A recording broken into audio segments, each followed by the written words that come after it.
And what's up, everybody? Welcome back to the channel. It is your boy Cheap Ludes. Good afternoon. It is time to resurrect a long passed away series from 2K21. I feel like this is the time to bring it back because I think cards are starting to be at least somewhat affordable and stuff like that. So, welcome back to the channel. This is the top 10 cards under 100k MT in NBA 2K22. My team. Now, look, as per usual, we're going to start with a few honorable mentions. So let's go ahead and get those out of the way. Honorable mention number one would be my personal favorite point guard in the game, at least right now, which is glitched Trae Young. Now, yes, the Moments Trae is a bit better offensively, but an absolute liability defensively. You can get this Trae Young card for around 37k, which I think is a really good price for him. If you're looking for a pure three-point shooting point guard and you don't mind that he is a little bit on the small side, look no further. If you're over on current or next gen, he's going to have one of the fastest releases in the game on both gens. Like I said, if you're looking for more offensive firepower and could care less about defense, this one's even cheaper and actually better offensively. But this one does bring you the least defensive help. I'm not saying he's the best defender in the world, because even with all the defensive badges, like, it doesn't seem to matter. He still kind of gets murdered all the time when it comes to like Penny Hardaways and stuff, but still very good card nonetheless. Next up, we got a card that I think has been slept on for basically the entirety of its existence, and that is Pink Diamond Jamal Mashburn. Pink Diamond Jamal Mashburn is a do-it-all power forward, small forward. Now, the problem with this is so many of these quote-unquote combo forwards, because they're not real mid-2000s combo forwards like, you know, a true goated player like Darius Miles or Lamar Odom, but they're a little bit, a little bit prototypical. Now, that being said, Jamal Mashburn, incredibly good all around. He plays solid defense. He attacks the rim. He can handle the ball a little bit. He shoots decently. He's essentially like a bigger Grant Hill. They're realistically the same card. Great badge count. You know, he's Hall of Fame difficult shots, brick wall, so he's going to set very efficient screens. Slithery finisher, set shooter, and hot zone hunter with decent hot zones. Catch and shoot corner specialist on gold. Really altogether just a solid player. I mean, if I can say so myself. Also, this man has him in wait. Look at these shoes. He has him in the pumps. Oh man, so this is the one you would buy right here. 62,000. Is this the 3-point shoe too? Yeah, it's a 3-point pump. That's what we like to see. Either way, he's an honorable mention because I think there's just so many good power forward / small forwards that maybe aren't necessarily better than him, but have more name recognition. You know what I mean? Next up is another point guard. I think altogether just a really solid point guard, but I think there's just better point guards in general, and that is Moments Ricky Rubio. Ricky Rubio's about as mid-grade as you could possibly get. Like, he's really solid. Some people love mid-grade. I love mid-grade personally. High grade's just too much sometimes. So somebody like Ricky Rubio, right up my alley. That being said, in addition to having just some really, really nasty facial hair, which as somebody who typically has really nasty facial hair, I can definitely, I don't know what the word I was looking for was, relate to. Yeah, he's not dunking on anybody. That's the one thing you have to understand. But everything else, he's going to hold it down. Not the greatest perimeter defender either, but neither is Trae Young, and I love Trae Young. So the final honorable mention is honestly anybody who's a buyout. Literally anybody who's a buyout. Jason Kidd, sure, he's an honorable mention. Elgin Baylor, honorable mention. Any Pink Diamond that's a buyout. Moses Malone. All these guys are honorable mentions. Well, especially I would say NBA 75 Moses Malone would be the actual person I would give this honorable mention to, because he can take any badge in the game. And if you give him good enough shooting badges like corner specialist and catch and shoot and stuff like that, it actually makes him significantly better even with a 72 three-pointer. Most of the ones you can find, if you don't have a three-point shoe already, you can add one to them. But pretty much any buyout Pink Diamond would be on this list at this point. So let's get started on the actual list itself with number 10. And that is a newly released card, which would be Nate Thunder Thurman. Nate Thurman is sick. I would recommend obviously grabbing the NBA 75 version, so you can basically put any badge on him that you'd like. He's not that much expensive than the regular one. Now, in addition to being 6'11", and be an absolute mountain of a man and having just the worst hairline on earth. He does only have a 63 pointer, but he has one of the easiest to green releases for a bad 3-point shooter in this game. Ask anyone who's playing with him over on next gen. They can green very consistently with Nate Thurman, especially if he has the correct badges. 74 ball handle, 90 block, 86 perimeter defense, 95 interior defense. 87 speed, 79 speed with ball. He was, until another player on this list, the fastest center in the game. I think he has been overtaken a little bit now. But if you're looking for a pure athletic center that can hold it down in the interior and play defense against guys like David Robinson or Moses Malone, look no further than Nate Thurman.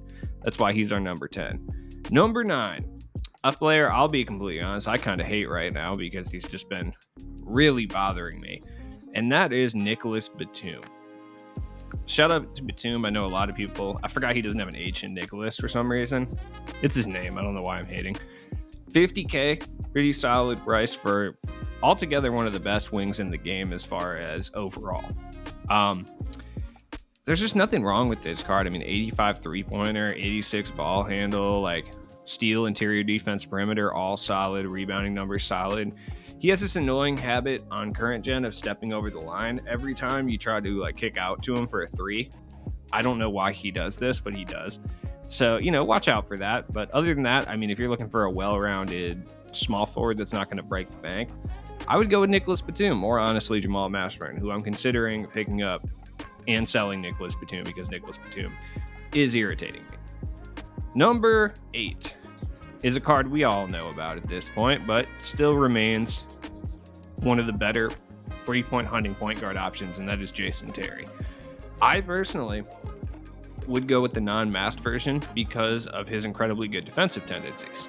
But if you do want that gold blinders, I do not blame you for that either. That's just a personal opinion. Jason Terry with base 22, incredible. Oh, looks like they changed the tendencies. When did they do this? Yeah, wait, when did they do this? Did they change it on this one too? Because they made his tendencies on his masked version a lot better. Still not as good as the non-masked version. The non-masked version has elite end game level tendencies, but it just depends what you value more. Base 22 jumper, he is the budget Steph Curry. If you're somebody who likes Steph Curry a lot and what he brings to your team, Jason Terry is just the budget version of Steph. He's fast, he's shifty, he can go back and forth 57 times before shooting an open 3, and white pretty much everyone that you shoot as well with base 22. So if that's what you're looking for, Jason Terry is absolutely your guy. Number 7. You could argue Jason Terry's better than this card. I don't know, but there's just this position is worse. Jaylen Brown.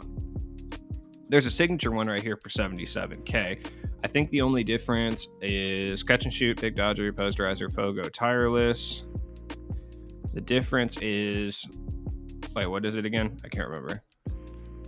Hall of Fame posterizer. I mean, I guess he's going to be a pure 3-and-D guy, but other than that, he's going to be one of the best at that. Who put this ugly Pontiac Aztec looking Adidas on him? The audacity.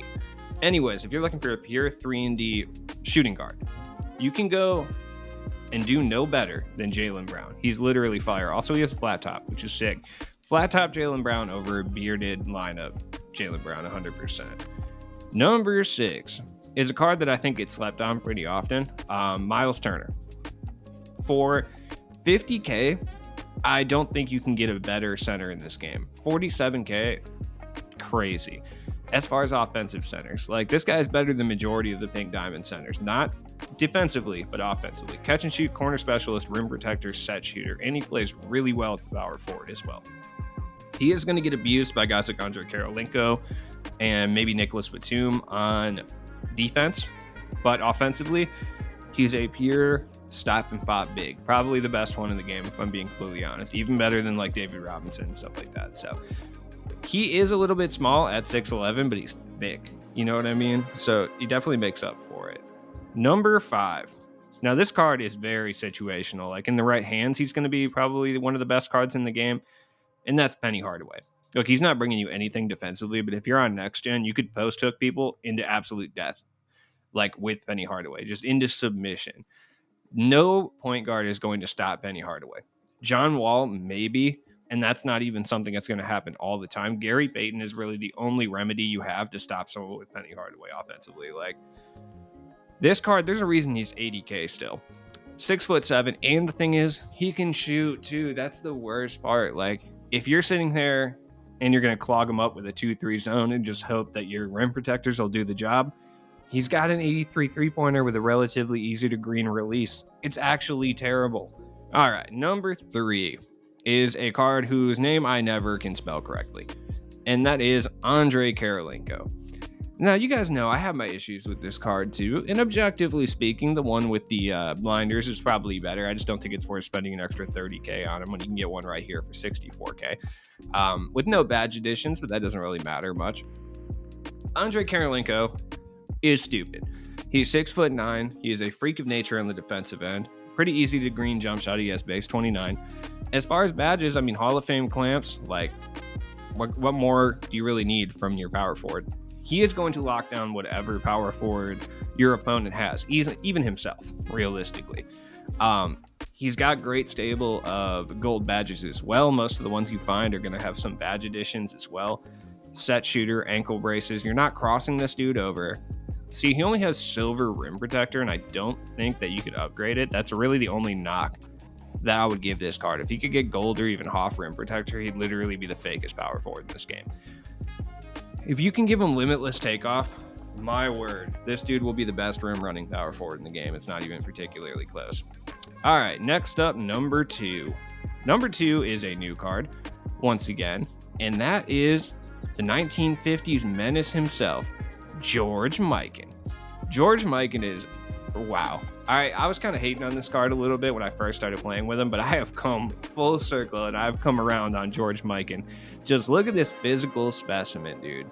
They don't have the glasses on his player model in game, but he is wearing the knee pads, so his knees are protected and he will hustle. George Mikan, I love the flash, like, because they make him look like Godzilla terrorizing Tokyo, which is fantastic. Like, just imagine this man trying to do a sky hook, like, on Tokyo, just stomping on buildings. It's great. 6'10", 245, just so good. First off, I don't know why they made this card so athletic. I thought the glitch was going to be that he can shoot the 3-pointer, which didn't even exist when he played, mind you. 95 standing dunk, 95 driving dunk, 79 ball handle, dude.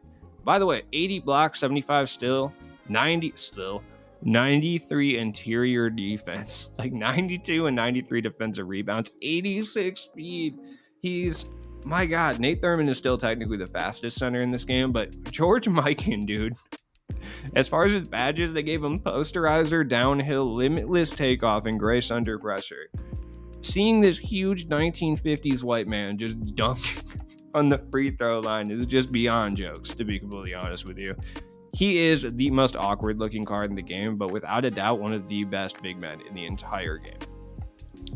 Now, you do need to give him some badges, like corner specialist is definitely a must for sure. You can give him hyperdrive and ankle breaker. Imagine breaking someone's ankle with George Mikan. Hilarious. Clamps is also a necessity for sure, especially if you're going to play him with the power forward, which he can actually do relatively well. You just definitely need to give him clamps, because if you run into like an Andrei Kirilenko, you're going to get taken to the house. You can give him quick chain, interceptor, blinders is definitely something I would give him. Limitless spot up. Dude. George Mikan is so nasty. It's actually crazy. And number 1, the best card in my opinion that you can buy. Now, Clyde Drexler is the number 1, right? Now, you could argue George Mikan is better, but I think Clyde Drexler is one of the most dominating cards in this game, period. And the fact that you can buy him for 70K, because so many people were opening packs for John Wall and discard him like a used napkin, is crazy. This card is stupid. He's got a great jump shot, 6'7", 95 mid-range, 87 3, 98 driving dunk with Hall of Fame limitless takeoff, I believe.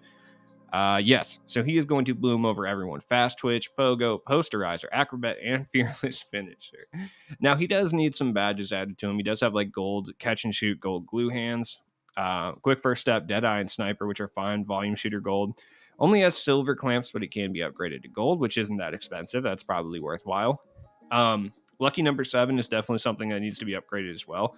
Corner specialist, if you do plan on playing him at the small forward or even as the shooting guard, it's not going to hurt him to have that. Hyperdrive, Intimidator. He does need some badge additions. Clutch Shooter is probably the one that I recommend giving to him the most, especially if he's in your starting lineup. It's definitely going to benefit him. If he's not going to play on ball, slippery on ball or off ball.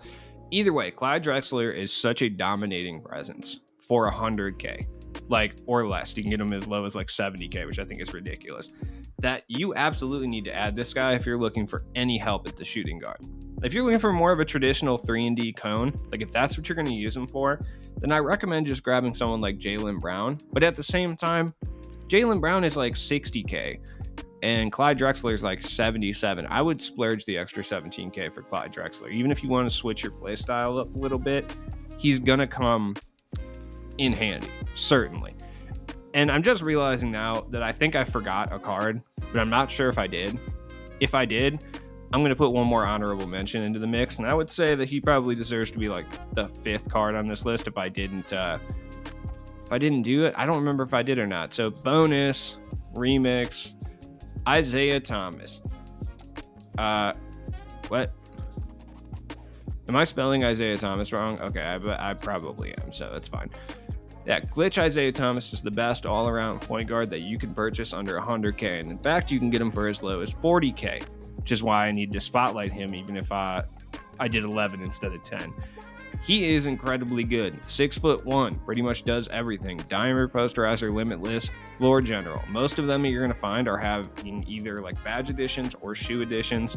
He's got a pretty easy to time jump shot. Whatever you need your point guard to do, Isaiah Thomas can do it. No question, he is the most well-balanced point guard in this game outside of John Wall. And to a certain extent, Gary Payton. Yeah, Gary Payton's probably, he's obviously better, but I'm talking about what, overall balance. Isaiah Thomas is still a top 5 point guard in this game. I don't care what anyone says. And for that, he deserves to be on this list too. So, as always, it's been your boy Cheap Ludes. I will see you guys in the next one. I'm going to come out with a budget card list as well tomorrow, so definitely check that out. If you haven't already, go watch my video on the My Team Festival. And have a good night, you guys. Bye.